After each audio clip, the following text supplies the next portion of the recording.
0, 1. Let's get started. Hello and welcome to Beyond Top 10 Tennis. My name is Dr. Ashley Morgan-Burge and I'm your host. Welcome to our special Olympic edition of Beyond Top 10 Tennis. And hopefully you can already tell I am really excited. I have been holding out on the initial days, waiting for the first round singles matches of both the women's and men's sides to get underway.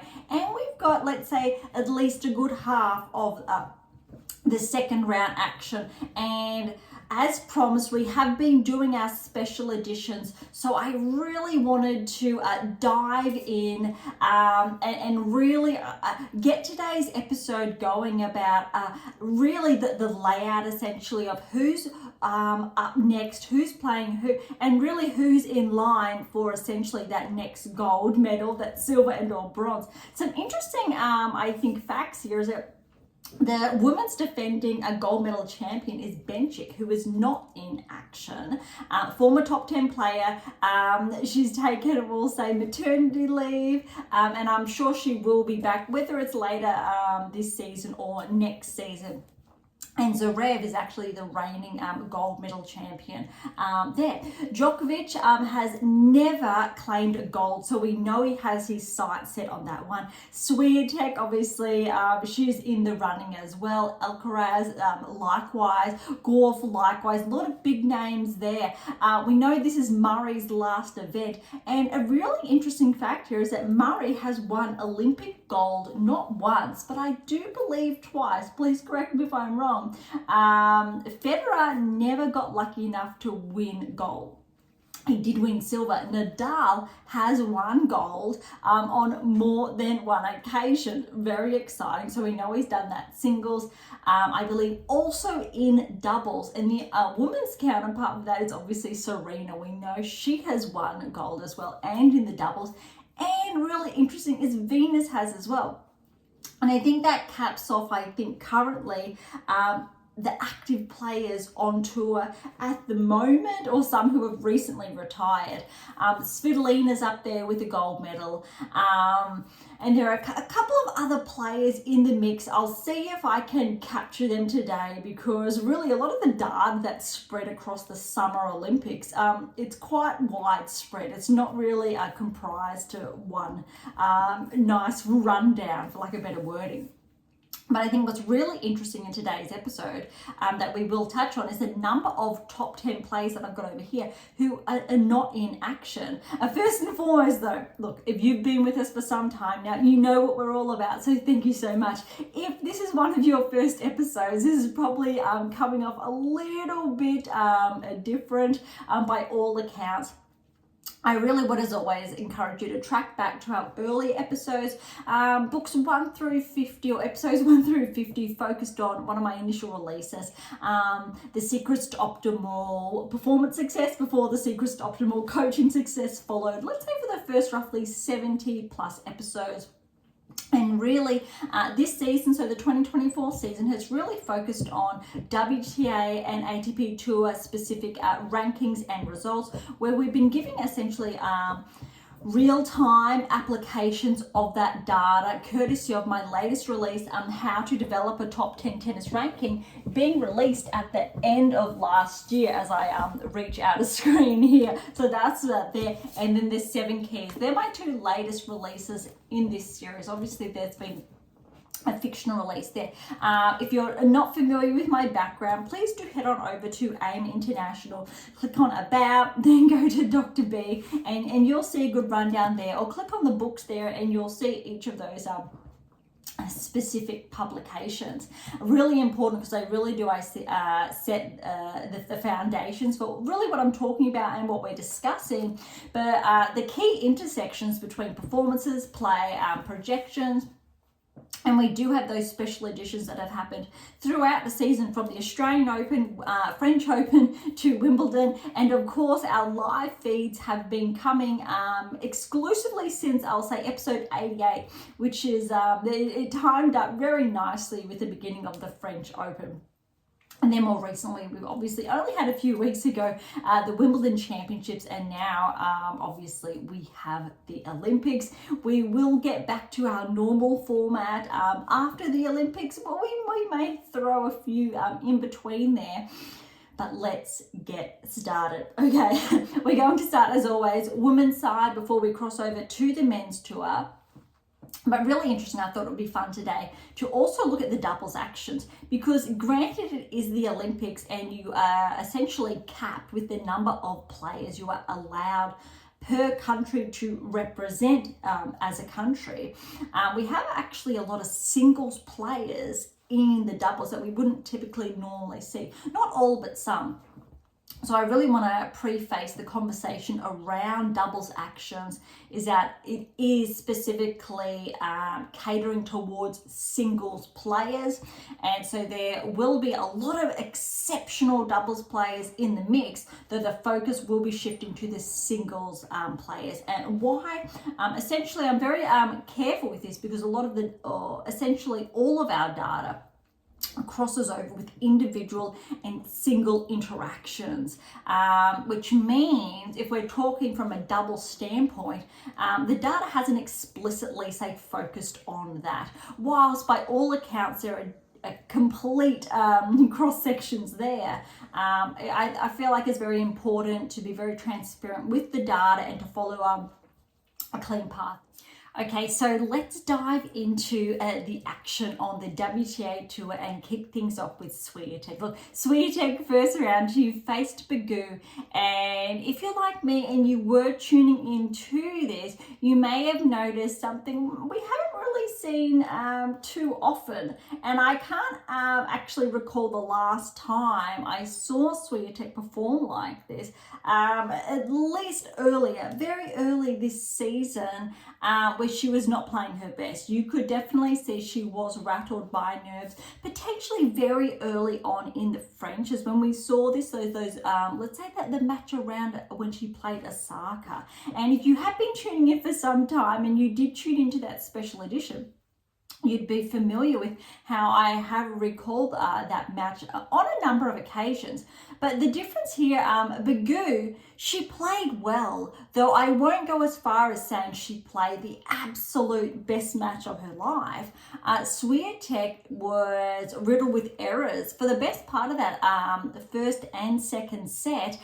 So irrespective of how that scoreline does look, 6-2, 7-5, it was really a very different story if you were watching, and it was a bit of a struggle there. And if I would argue Swiatek continued playing that level of play, you would anticipate an early exit. However, her second round match is very different. All right, but we'll stick with first round before we head on to those second round matches. Noteworthy, however, it's first round, second round, then straight into the quarterfinals, semis, then finals. So 5 matches essentially over there. So it's a different format to say the extensiveness of a Grand Slam. The draw is essentially cut in half here. All right, Podoroska and Parry. Podoroska definitely would have been favourite. However, that said, Parry has been coming up of late. I won't go as far as saying she has been tracking, but she has been making some appearances, which is making her performances more noteworthy. So she did get the upset against Podoroska, 7-6, 7-5, and that was 8-6 in that tiebreak there. Okay, Noskova over Wang. Noskova, we know she's top 30 or thereabouts, definitely favoured here. However, Wang, she got the win, 3-3. And recall how I touched on earlier those surprise packets. We've had, I believe it was Monica Puig who won the previous gold, and I did recall Bencic in there as well. I believe Puig's, my apologies, was in Rio. And that was a very big anomaly. Vondrousova, I believe, before she was top 10, did get that silver. So the Olympics are actually a very unique event in respect, of course, given what the Olympics has to offer.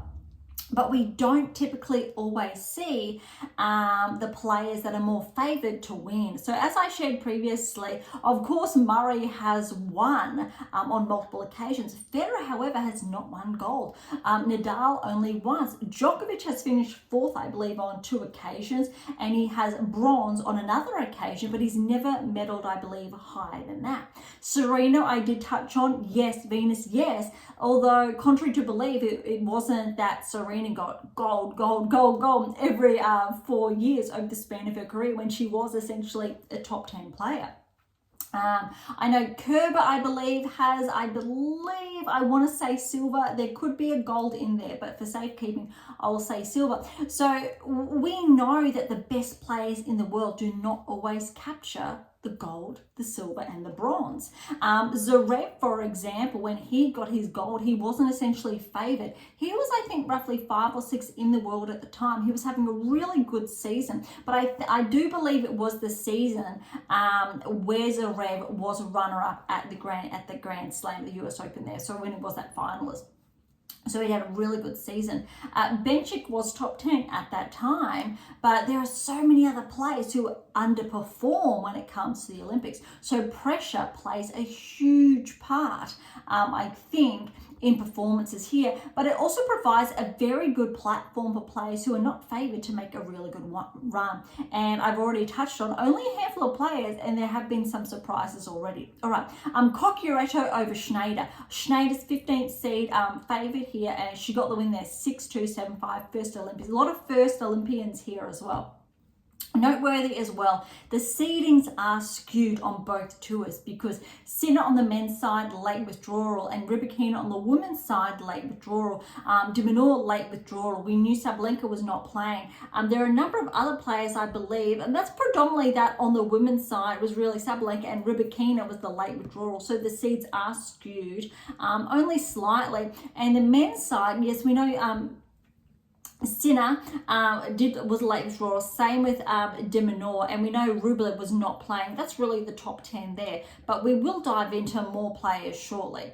Okay, still first round, back to the matches before I get too distracted between the two, because it is very exciting to dive into. You got to remember, this is only once every 4 years, and we have not had a player since Steffi Graf on either men's or women's side to win the Golden Slam, and we know that's actually not possible this season for any player in action because we've had multiple players already win Grand Slams this season. So even though Alcaraz would come away with maybe the 2, maybe could get close if he did well the US. Swiatek, maybe if she won the US, or well, that's really what it comes down to. Really interesting here, and I think really important and noteworthy. Look at Krejcikova, if she walked away with it, maybe did really good at the US Open. There's a maybe, but they're very big ifs. And when we're looking at the data and current player trajectories and their level of play this season, we're really not earmarking these players to replicate those results. There's only probably maybe Alcaraz, Swiatek is up there. Gauff, yes, but we know Gauff has not won a slam this season. It was last season, maybe US, but there are definitely favourites here. And I'm more than comfortable going out on a limb here saying Swiatek, yes.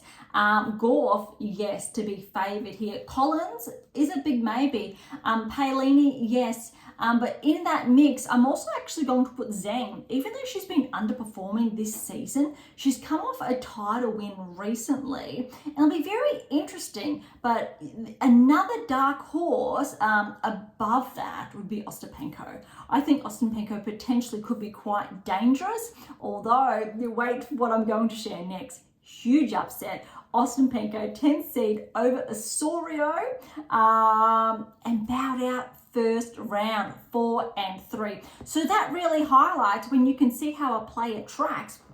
They fall at the first hurdle, and why I think that Olympics offer a really different and very interesting layout on how a player handles pressure at essentially the biggest stage in sport. Obviously for a tennis player, Grand Slams are very different, though this is a chance you get only once every 4 years, and really maybe once or twice throughout your career where you're where you were at your absolute peak. Once, if you're at that peak, so let's say that 4 years where you're able to hold on to that top 10 ranking. Twice, that's 8 years. If you're at top 10 for 8 years, an incredible feat. Well, we know less than 8% of players inside the top 10 obviously maintain that. It's actually a very smaller percentage there. 12 years if you're able to, and there's only a handful of players who've been able to maintain. When we're looking at the likes of a Federer, Nadal, Djokovic, Murray, they were, but again, only Nadal and Murray obviously have those golds in that respect. And on the women's side, we only have Serena who has that.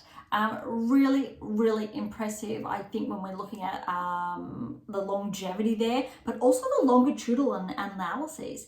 And to dive into that, the What Is Your Game Missing series really elaborates on that, and why I'm a huge fan. It's incredibly profound because it really sets the benchmark for our data and our predictive analytics. Another conversation I will leave for another time. Let's keep going. All right, Yastremska over Pegula. Yastremska's obviously favoured around that 30 ranking range, 3-6, 7-5, 6 love. All right, Sheriff against Wozniacki. Wozniacki has been starting to make some really good inroads this season. She is at a new time high around, or since her comeback, I think she's sitting around 75 now. She was outside the top 100 after recent progressions. Sheriff has been tracking this season, however, Wozniacki, very good win here, 2-6, 7-5, 6-1. Seidman and Collins, a little bit upsetting here for Seidman because she did have to retire in that second set, but Collins got that first set 6-3 and then she was up 2-0 in the second.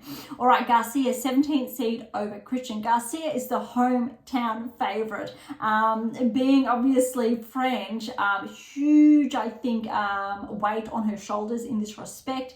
She fell another at the first hurdle. Not the first time we have seen Garcia fall at the earlier hurdles, especially when we're talking about Roland Garros, French Open, where that pressure has tended to get to Garcia, unfortunately. But Jacqueline Adina Christian with the win, 5-7, 3-6, 6-4. Osaka Kerber, this was really hyped, and I was looking forward to this. Also because Kerber's previous performance at the Olympic level, we know what she's capable of. She has the medals to her name. And then Osaka, her performance on the clay against Swiatek, we know what she's capable of. And she has been tracking a little bit of a lull lately, but between then and Wimbledon to now. Potentially, Naomi could have picked that back up, but Kerber, she was too good. 7-5, 6-3. Noteworthy is just before the Olympics kicked off, Kerber did say she was going to call it a day on her career. And it's really upsetting, I think, but at the same time, really profound for Kerber. Just when I'm checking out, I want to really check her statistics here. But I think it's just really impressive because something really interesting, and I did share this on social media recently, was that Kerber was actually one of those players who, in fact, instigated or ignited a lot of this research. Really important purely because when she was playing the Australian Open, I believe it was 2016, Kerber did go on to beat Serena Williams in the final. And I remember being a lot younger at that time, really earmarking that Kerber was going to win before she won because of those key technical parameters. The keys essentially in how to develop a top 10 tennis ranking, the power of the 8th key to the 7 keys, really came to life then and there, and I just had to dig into it and dive into it essentially to ensure the data was behind it. Fortunately, obviously that data was. Okay, when I'm looking at the Olympics here, it was Kerber has that silver medal. She was runner-up to Puig, who got the gold in 2016. I just wanted to clarify that they're really important. And also then when we are looking, I think, yes, Bencic did get it at Tokyo. Vondrousova got the silver then. Just equally important. Just to clarify, I wanted to do that as well, as I've already touched on, I think, men's. When we're looking at 2012 London, Serena did get the gold then, and Sharapova was the runner-up. I'll just click on or share those ones in more recent years. Yeah, that's quite important, I think. All right, so we will dive back into, I think, the matches here, but equally really important to, I think, share about how well Kerber has been performing. We know she's recently come back from maternity leave, and I think she's had a really good year. When she kicked off early the United Cup, she was playing really well. Of course, it hasn't lived up, I will say, to those expectations since then. That said, it's going to be a really big gap that Kerber will leave. Okay, let's look at the following matches that we've got there. Okay, Martic over Buska. Buska, very good win there, 6-4, 6-3. Makova, she did make that finalist result last week, I believe it was, and she has been starting to track. She regressed outside the top 10. She's had that wrist surgery. She's starting to get some more matches under her belt. And looked like she maybe could have made some inroads here, but we don't want to put too much weight on this or emphasis around Makova's level of play because it's only early days. And again, she did have that finalist result, which was unexpected in a way, purely because she's that early back from her recovery. Irrespective of her ranking, it is protected, or it was at that time. So we need to see how she's going across the next few weeks to better gauge her level of play. But she was up against Fernandez, 16th seed. Fernandez, very good performance there, 6-1, 4-6, 6-2. So well done for Layla. And we know how well Layla has been tracking this season. Just on that note though, granted that Layla is the 16th seed, let's head on over to the rankings because we know this isn't quite right. At the moment, we know Layla she's ranked 25. Just to put into perspective the number of players missing or who are not in action between, say, 10 through to 25, obviously that's almost there's 9 clearly of them there, so there's more than 10 players, so almost there's 40% of players inside the top 30 who are missing, and that's a huge, very huge number to be conscious of. Okay, next matches that we do have while I am toying around on the screens here is that Navarro and Grabner. Now, I actually think Navarro could track quite well because, again, I did write an article about this recently, how well I think when we're looking at top 10 rankings and Navarro potentially a dark horse to become a barrier breaker this season, along with Keys if they continue to track. But look at this, over Grappa, 6-2, 6-love, really good performance. Okay, Frech and Tomova. Frech, again, I believe she made a final last week, and so again she's having a really good, I think, season as far as her rankings been going and slightly progressing, but Tomova was too good, 6-4, 7-6, that was 7-4. So again, goes to show how recent performances do not necessarily correlate with Olympic play, and I can't stress that enough, and why the Olympics does afford and shows us those anomalies. And it's actually really insightful, really interesting again when we're looking at this. Okay, next up we've got Gadecki, the Aussie, against Rus. Rus expectedly with that win, 4-1. Irani over Zheng. So Zheng is the 6th seed here, and this is actually very impressive for Zheng. The scoreline says it 0-0. In all fairness, Irani is a double specialist, and we know how well she used to play in singles. Her current singles ranking is around 100, I believe, 90 to 100 in the world, or thereabouts it has been. But we know she really has been favouring her doubles play, essentially in the last, I want to say the best 3 to 4 seasons.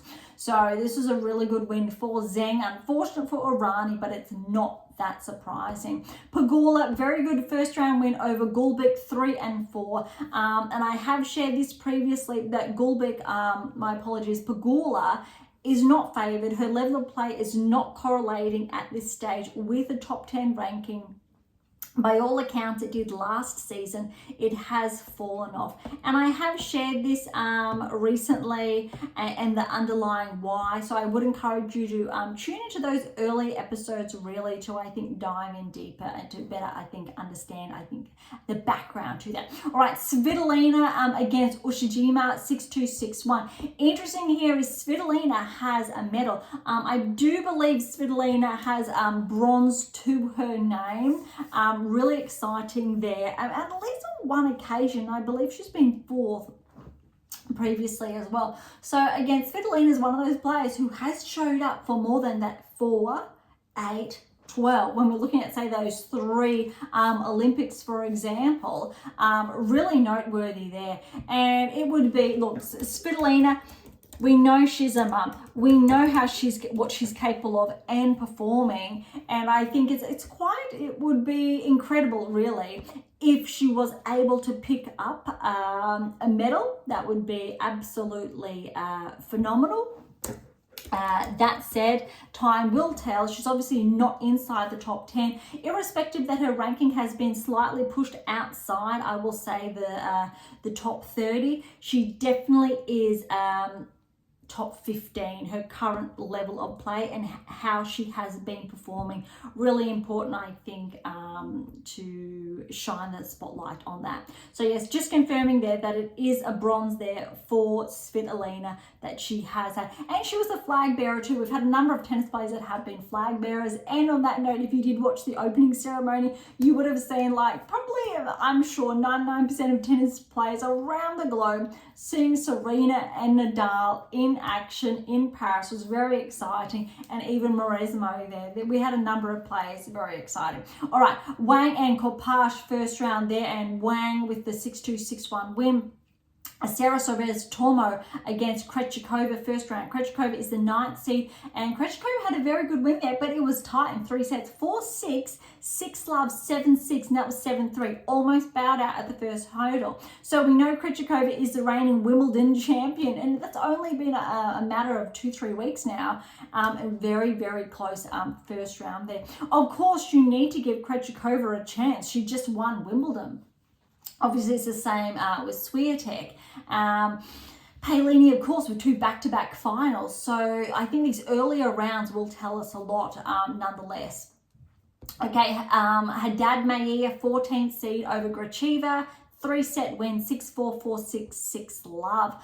Bulta against Schmidlova. Schmidlova with the win there, 4-2. A bit disappointing there because the Bulta was around that 25. She did peak there. She just slipped outside, so is still just outside the top 30, similar to Svitolina. Definitely noteworthy that Bulta does deserve to be ranked inside the top 25. So that's actually a very good win for Schmidlova there. Lynette over Mira Andreeva, very good win. Both of these women won, I believe, maiden titles for both of these only last week. And I believe it was Lynette with the title. Very important there, 3 and 4. Now, potentially we would have expected a different outcome with, obviously, potentially Andreeva walking away with the win there. But yeah, very good performance for French. I'm just double checking that I am sharing the correct, and it was, yes, Lynette did get that win over French. So I am not making that up. It is fact there with the data. I just wanted to clarify there, unless I was to leave a later note there in our notes. Okay, so we know both of these women have been performing very well in the past week, so it's a huge load to take on board. So both of these players, essentially, they haven't had a very big rest period after a heavy week, but a very good win for Lynette there. Okay, Bogdan over Paolini. Paolini, yes, is 4th seed, really 3rd seed after Rybakina's late withdrawal. But look, 7-5, 6-3 to Paolini. Very similar match to Swiatek. Paolini did not play that well. Bogdan actually played quite good. The best I've probably seen her play in some time. And she has not been tracking in no way, shape or form. And this was actually a noteworthy performance on her end. Paolini though, despite coming away with that win, it was a very tough match. It was not, I will say, clean cut. And it was one of those matches you really had to tough it out to get through. So well done to Paolini to finding a way to win that one. All right, Sakari 7th seed over Kovanic, 6-love, 6-1. Really good win there for Sakari. Alexandrova over Yuan, won with the win, 7-5, 6-7. And that was actually 7-love, that tiebreak. 6-2, really good win. So Chinese tennis is really showing their way in the draw here. All right, Burul over Siniakova, 7-6, 6-4. That first tiebreak was 7-3. Lulu Sun, we remember her, obviously her huge run at Wimbledon. Kostyuk, 12th seed, Kostyuk with a very good win over Sun, 6-4, 6-3. Vekic over Bronzetti, 2 and 5, keeping up with that level of play she delivered at Wimbledon. Andreescu over Torsen. Good to see Andreescu back, finding those wins, 2 and 3. Lourdes Carl over Maria, 6-love, 6-love. That is absolutely brutal. Huge win for Carl there. Okay, Gauff over Tomljanovic. This potentially was going to be very tricky. Those of you who are not familiar, Tomljanovic was that player. She's an Aussie who was responsible really for Serena's last match at the US Open a few seasons ago now. Tomljanovic has been sidelined. Her ranking, I believe, is not inside the top 100 currently, but she has been performing. Only back, I think, for a matter of weeks. So great to see her back in action. But look, Gauff, very good win there, 6-3, 6-love. All right, let's move on to the second round results. And I think these tell a very different story and those initial first round results. Look, Swiatek over Parry. This was clean. This was the tennis I was looking for. 6-1, 6-1. Parry didn't play bad. Swiatek was rock solid. She was zoned in. This is what it's all about. If Swiatek continues that level of play, gold. I'll be absolutely stoked for her, but that's only the second round. She's got 3 more potentially to go. All right, Wang over Schneider. This is a surprise there. Wang got the win over Schneider. Schneider's been tracking. She is top 30 now. She's come out of nowhere, but she's been on our radar, and this was predicted with our analytics. So Wang, very good result. Huge, 3 and 1. Osorio over Yastremska. Osorio got the upset there over Yastremska, 7-6, 6-4. That tiebreak was 7-4. All right, Wozniacki and Collins. This was always weighed up to be a blockbuster there, but way to go for Collins with the win over Wozniacki, 6-3, 3-6, 6-3. Need to give credit though to Wozniacki taking a set off Collins and pushing it all the way, because Collins is top 10 without a doubt. She is within inside that 8% that I previously touched on. So for Wozniacki to get a set and push Collins to 3 is actually quite impressive. All right, Kerber over Adina Christian. Huge win for Kerber, 6-4, 3-6, 6-4. I love seeing Kerber at this level of play because, again, it's her last event. And really reading, I think, what I said earlier and her story, starting her career off with a huge, I think, performance at the Olympics and closing it out at the Olympics, it's a nice, I think, way to go. Okay, Fernandez over Buska, really good one here, 7-6, 6-3. Navarro over Tomova in 3, very tight, 6-7, 6-4, 6-1, and that tiebreak was 5-7. Very close, but well done to Tomova to push Navarro to 3. Obviously, that third set being 6-1, Navarro was too good, and I think experience played out there.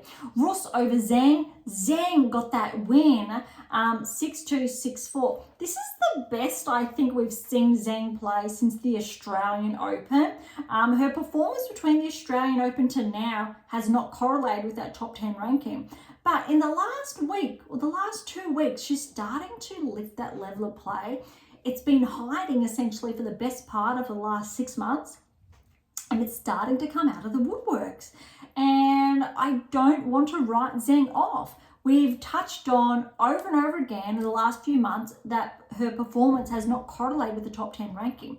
But noteworthy it was at the US Open last year where she started to perform, and she's had a really big lull the last 6 months. So possibly, quite possibly, Zheng could be finding her form. And I think that next match will really tell us a lot, which we'll get to shortly.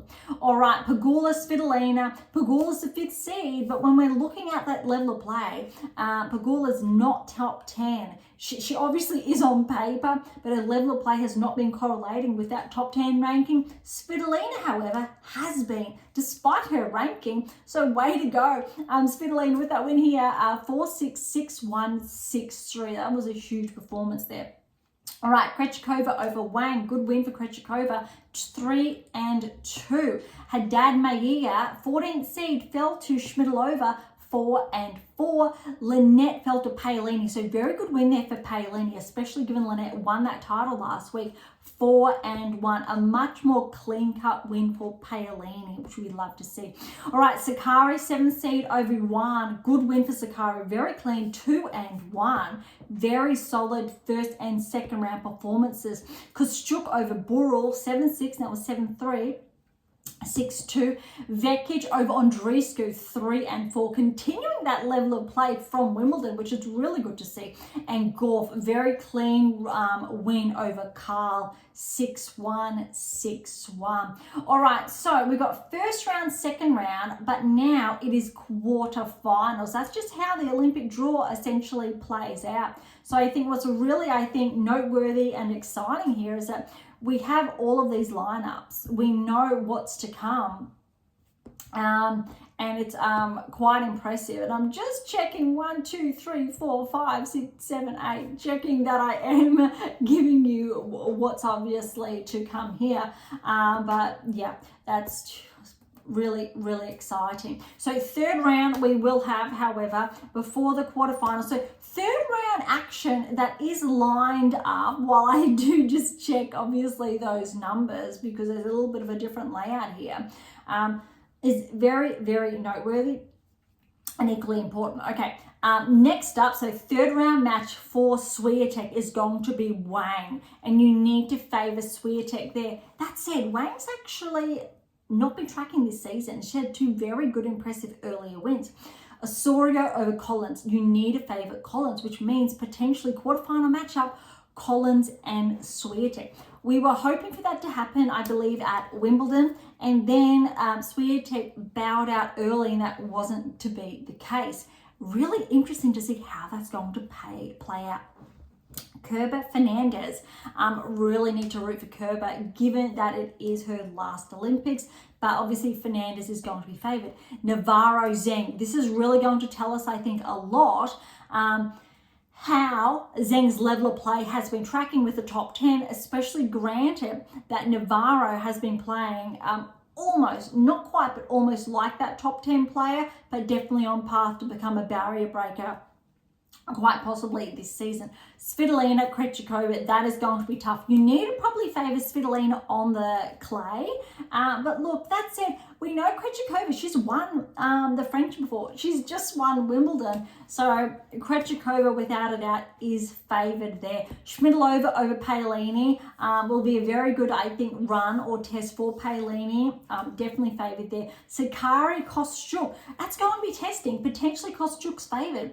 Sakari's playing really, really well. Those first 2 matches are very, very clean. But Sakari, she was tracking this season, that hasn't been tracking. She's just holding on to that top 10 ranking. Then you got Gauff and Vekic. That's going to be really tough. Gauff is definitely favoured, but Vekic, she's just come off a career high ranking, best performance at a Grand Slam level at Wimbledon. So I think that's going to be a really good, test for Gauff. But you can see how this half has opened up somewhat for Gauff. But when we're looking, obviously, at Swiatek's side, it's equally as tough. Really interesting. I think really important, though, on those notes, is that when we're looking at Swiatek's half, you've got Zheng there, Kerber to Collins, Very, very tricky. And then when you're looking at Gauff, you got Svitolina, Krejcikova, Paolini, Sakari there. So really tough, I think, on equal merits. What's problematic, I think, for Swiatek, we know how well Collins can play against Swiatek. Same, potentially Kerber being her last. And Zhang, well, let's see how she tracks against Navarro. I really want to highlight Navarro's capacity here if she does overcome Zhang. Very noteworthy. But really, Svitolina, we know she's medalled before. Krejcikova's a dark horse. Paolini, we know what she's capable of. Sakari is going to be very interesting. And obviously, Vekic presents a bit of a challenge there for Gauff. All right, that really wraps up, I think, the action for the women's side. Let's dive into the men's, because there's been a lot of action. And if you stayed up late last night tuning into Djokovic and Nadal, you know what this is all about as well. Granted, I am based in Australia, so if you were one of those lucky enough to watch that live, oh my goodness, I wish I was in that seat next to you, because oh my goodness, of course it did not probably live up to those expectations, but potentially that second set, it really did showcase really what was potentially more so anticipated. All right, let's dive in. Djokovic over Ebden, love and one. I think what's surprising here is sure that Ebden was playing singles. He wasn't meant to be playing, but de Minaur did withdraw short notice. And how I think the teams are, there's only, I believe, 4 players per country permitted into the draw, and that obviously covers singles and doubles. We know Ebden is a double specialist. He has won multiple Grand Slam doubles titles. Really want to highlight that. So Djokovic, how the draw laid out, was very fortunate that he played a doubles player, someone who has not played singles, I believe, in, he said, 3 years, if that. So it was very, it definitely anticipated Djokovic for that win, love and one. And I think the draw essentially favoured Djokovic. Unfortunately, in that respect, he got very lucky. All right, Nadal over Fucsovic. Very tough first round, I think, for Nadal, but he got through 6-1, 4-6, 6-3. Raonic over Kofa. Great to see Raonic in action, but Kofa too good. 6-7, 7-6, 7-6. Would you expect anything less when Raonic is on the court other than tie breaks? First set, tiebreak 2-7, and then it was 7-5 and 7-1. All right, Fils over Analdi. Analdi did get that surprise win. Fils is the 14th seed, but also when we are looking at rankings, I just really want to highlight the number of players who are not playing. For perspective, we know Fils is currently ranked, when I shortly will find him, there we go, 23 in the world. So we know if he is seeded 14, you can do the math, the number of players who are not in action on the men's side there. So that's a really good win for Analdi. 6-4, 7-6, and that tiebreak was 9-7. Baez, the 12th seed over Monteiro, 4-3. Eubanks fell to Hassan, very surprising there, but really good win for Hassan, 4-2. And Evans over Echagui, 6-2, 4-6, 6-2. Very good win for Evans. That's a tough first round. Tsitsipas over Bergs, 7-6 at 8-6, 1-6, 6-1. A little bit surprising there. Would have expected Tsitsipas to be a little bit more cleaner. But nerves do get the best of players in these earlier rounds, and he did flip that in the second round, which we will get to shortly. All right, Zverev, we know he is, I believe, the defending gold medalist. Now, I just want to double check here that yes. So back when we're looking at Tokyo, Zverev did get gold, and Kakanakov was the one who got silver. I'm not too sure if Kakanakov is playing this event. Noteworthy there. We will obviously get there shortly, but really important. Previously, we know 2016 was Murray and Del Potro got this, and then when we're looking at London, so 2012, it was Murray, Federer, when we're obviously looking at those initial medals, and then 2008 was Nadal, Gonzalez. Really interesting, I think, when we're looking at, who has been able to medal. Interesting though, 08, it was Djokovic who did get the bronze there. And I'll just track forward then. So 2012, we had Del Potro. He got the bronze. Djokovic ended up fourth. Really interesting. Okay, and 2016, really interesting, was the bronze was between Nishikori and Nadal, but Nishikori got the win over Nadal in 3 sets, and the bronze in Tokyo went to Medvedev. And he, I take that back. Carreño Busta defeated Medvedev. So Busta did get that over Medvedev. So we've got a couple of surprises there, but also how I've been sharing that the Olympics really does deliver those surprise packets. Nonetheless, we know Zverev is a defending gold medalist. Okay, so he did get the win over Munar 2-2. You really need to favour Zverev this Olympics, especially given his performance against Alcaraz in the French final. Really powerful there. Granted that next Nadal, Zverev has that gold in active players. All right, Makak over Zhang. Good win for Makak there. 6-2, 4-6, 6-2. Wawrinka over Kotov 1-1. And you need to say this is quite possibly Stan's last Olympics. We don't know how long we've got left of Wawrinka, but still I think that's equally exciting.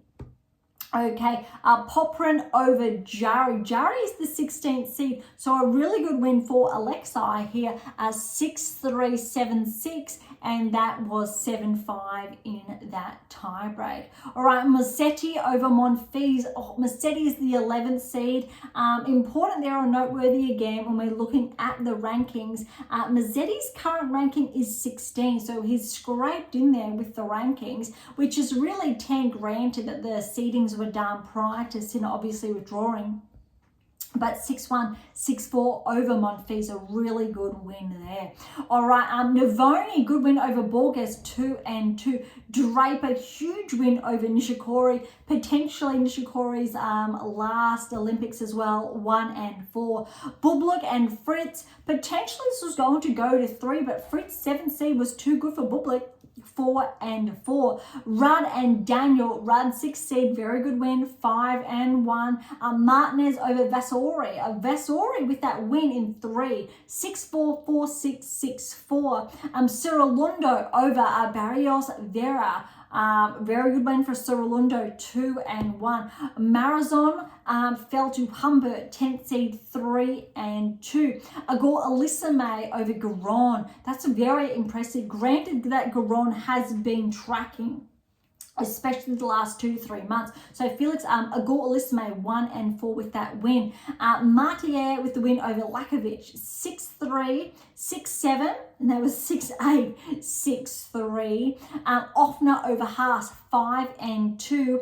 Hijaka fell to Medvedev, 2-1. Very good performance there from Medvedev. Struff with the win over Cabral, 2-2. Noteworthy, we don't have as many players, say, inside the top 30 here, because we need to remember that this is the Olympics, and how the Olympics essentially is broken down per country and players, and why, or it really goes to show that when we are having so many players from various countries and we are giving each country a cap, it probably shows players who are more heavy set in some countries than others, and why we are having some new players we're not that familiar with, because it's a really good opportunity for them obviously to represent their country, irrespective if their ranking wouldn't typically make that cut.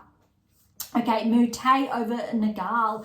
Good win for Mute. 2-6, 2-6-7-5 there. Menzik over Shevchenko, 3-4. Paul, good win over Darderi, 3-4. Tabilo, the 15th seed, fell to Sofalin, 4-4. Chevry got the win over Sayboth Wild, 7-6, and that was 9-7, 6-2. Greek and Sport over Petros Tsitsipas, 2-3. Very interesting. We would not typically see Petros Tsitsipas in the draw. Well, I don't believe he's made the main draw of a Grand Slam yet. I don't believe Petros has even played his maiden Grand Slam. He has obviously played doubles with his brother Stefan. So it's again, we're looking at a country's top players, and those rankings. So it's great to see, I think, Stefanos Tsitsipas' brother in play, so Petros here, which we would not typically see. All right, Alcaraz, good first round win over Habib, 3-1. All right, let's get to that second round action. I just touched on it a short time ago. Djokovic, Nadal. This would have been incredible if it was a final. We knew that Nadal potentially was under the weather, that he did have his thighs strapped. We heard that Moya was saying that potentially Nadal wouldn't know if he was going to play until a short time prior, and I think that's really what confirms that initial scoreline for that first set. But 6-1, 6-4. Look, Nadal was down 4-love in that second set. He went up, tied it 4-all. Djokovic got that break and obviously served out for that set there. But that was actually, it was great to see Nadal string those 4 games together, and I'm sure you would have heard it in the crowd as well. It was an absolute pleasure. I really hope it's not Nadal's last year, but that said, when we look at injury management and everything that's encompassed in that and what Nadal's body has gone through, you can understand, I think,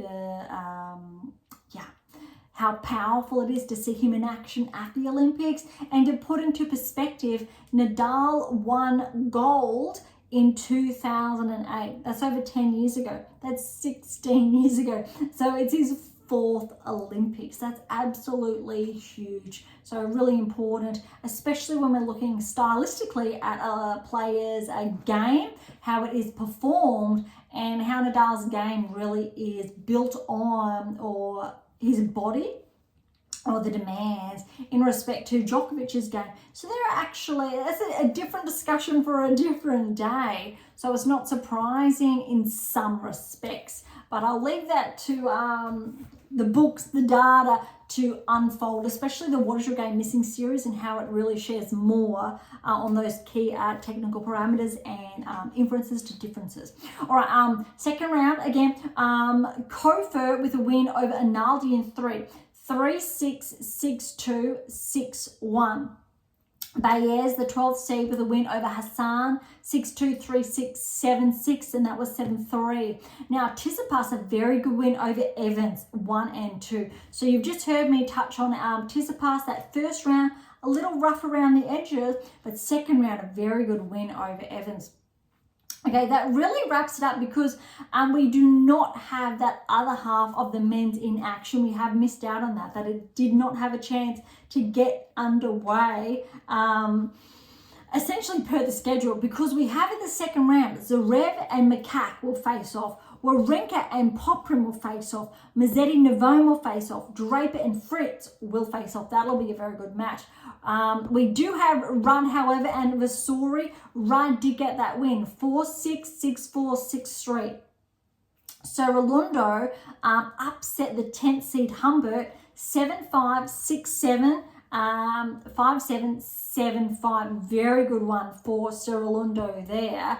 All right, then we've got Agort Lissame will play Martier in the second round. Offner will play Medvedev in the second round. Leonard Struff against Mote. Menzik and Paul will face off. All right, we do have Sauflin did get the win over Echeverry, 6-love, 7-6. That is brutal. And that was 7-1. And Alcaraz did get his match done over Gregenspor, 6-1, 7-6, 7-3 in that tiebreak. So we do have a couple of matches, 1, 2, 3, 4, and 5, 6, 7 second round matches that still need to get underway. But we do have only a couple of third round matches that we do get to touch on. So we do have Djokovic will play Kofer in that third round encounter. Baez will face Tsitsipas, 12th and 8th seed respectively. Do remember that those seedings are not necessarily reflective of current rankings. Okay, Rudd will play Serralundo in the third round. And then we also have Alcaraz and Sauflin in the third round. Not too many surprise packets there at this stage. I think a A lot of those names you would have heard me are relatively straightforward if we're going on recent performances, but it will be very interesting to see those other players get through. And so who's playing who really, and we will touch on that on another time. Okay, that wraps up the men's side of the Olympics draw. First round, and I'll say most of the second round there. Let's touch on a couple of the doubles action in play on the women's side. Gauff and Pegula are the number 1 seed, and they did get their first round win over the Aussie pair, Perez and Saville. We really were rooting for them. That was 3-love. Makova and Nishikori are playing together, and they got a win over Serena and Alexandrova in 3 sets. Other noteworthy double plays, Lynette and Roslaska. They fell to Kostyuk and Yastremska. Good to see those two playing together, 4-1. Raonic and Paolini, they got the win over Rutliff and Sun, 2-3. Rus and Schurz fell to Garcia and Parry, the French pair, in 3. Bolter and Watson are playing together, and they will face the German pair, Kerber and Seidman. That'll be really fun to watch. All right, the Brazilian pair, Stefani and Haddad Maia, got a win over Zhang and Yuan, the Chinese pair in straight sets. Cocchiaretto and Bronzetti fell to Busca and Tormo. Just going through a handful of these earlier matches. Another US pair, we've got Collins and Crooks, the 4th seeds. They will play Sakari and Papanichala in the first round. Canadian pair, Fernandez and Dubrovsky, got a win over the French pair, Borel and Gracheva. Okay, Ondreeva will pair up with Schneider against the Aussie pair, Gadecki and Tomljanovic. It's a little bit disappointing not to see Ondreeva play with her sister, but going off rankings, of course, Schneider's definitely favoured, who is ranked ahead of, obviously, Ondreeva at this stage now. That has changed over the last couple of weeks. That really wraps up, I think, those double pairing. We do have Siniakova and Krejcikova, who will play Chinese Taipei there in the first round. Really fun there, and I think we will touch on, I think, those results as I think the Olympics unfolds. On the men's side, I know there are a couple of standout pairs here. We do have, obviously, the Aussie pairs, Ebden, who obviously fell to singles to Djokovic. He's teamed up with Pierce, 2 season doubles players. They got the win over Lebanon the first round, straight sets there. The Tsitsipas brothers, they fell to Portugal, Borges and Cabral in 3, 12-10 that third set. Remember, the third set in at the Olympics in the doubles is points, so it's a tie break. It's not a full set. Fritz and Paul have teamed up, and they got the first round win over Igor Elisime and Raonic, 7-6, 16-14, 6-4. Echeverry and Navone fell to the Dutch pair, Haas and Rocha. Daniel and Nishikori, the Japanese pair, they lost to Evans and Murray first round in 3-11-9 was that third set tie break. Humbert and Fils, French pair, fell to the Belgian pair, Gil and Vlagan. We've got Alcaraz and Nadal, first round win over Gonzalez and Molteni, straight sets there. Monteiro and Seyboth Wild, the Brazilian pair, got the win over Kazakhstan, Bublik and Nilovesov. Straight sets. The Aussie pair, Dimonor and Poprin, they fell first round to the American pair, Ram and Krajicek, the 4th seeds. The Czech pair, Makak and Pavlasek, got the win over the Brits, Salisbury and Skupski, the 5th seeds. That really wraps up. We've got a French pair, Monfils and Roger Vasselin, over the Indian pair, straight sets, and the German pair, Putz and Kroritz, got the win over Suflin and Medvedev there.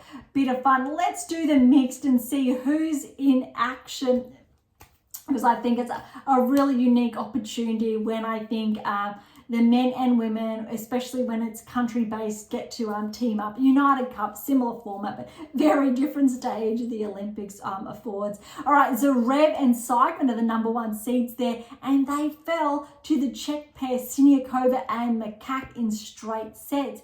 Nishikori and Shibahara, the Japanese pair, got a win over Garcia and Roger Veselin in 3, and that third set tiebreak was 10-7. We've got Fritz and Gauff. They will play the Argentinian pair in the first round. The Brits, Selby and Watson, will play the Canadians first round. Arani and Vasori, the Italian pair, they defeated Medvedev and Andreeva straight sets first round. And Tsitsipas and Sakari, the fourth seeds, they fell first round to the Dutch pair, Koolhof and Scherz straight sets. Vekic and Pavic, a Croatian pair, are up against Zhang and Zheng, the Chinese pair. That'll be really interesting, especially to see how Zheng and Zhang play, considering how Zhang has been tracking this season. He's just inside the top 35 now, and Zheng we've touched on, obviously top 10 finalist. Maybe she's starting to find that groove again after that 6-month lull, roughly. All right, and the second seeds, the Aussie pair again, Ebden and Perez, they got that first round win straight sets over Spain, Suarez Tormo and Granollers. Okay, that really wraps up the Olympics. That's really exciting. We've done first round and most of the second round, or all first and second round for the women's side. We've done first round and most of the second round for the men's side, and we've touched on a couple of those first round action for the women's and men's doubles and the mixed. You probably would have noticed if you are looking at our video feed, not too sure what happened. I think I was a little bit excited and I've bumped the screen at some stage during sharing these results, so it has dipped, but these things do happen from time. We will dive into the typical results and rankings later this week, so in future episodes, but for now this is our special Olympic edition, so thank you so much for tuning in.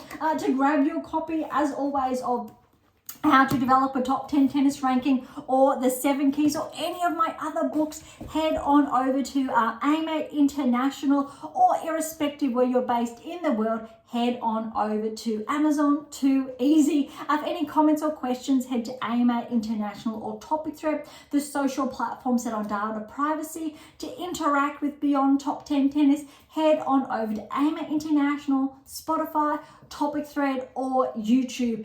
To catch up on our blogs, head on over to AM8 International and look for our blog tab, or you'll also find us on Medium. And as always, I'll leave all the links in the episode notes. For something different, head on over to Pink Octopus Books, where you'll find my fictional release. You'll see it just in the background there for those of you watching the video feed.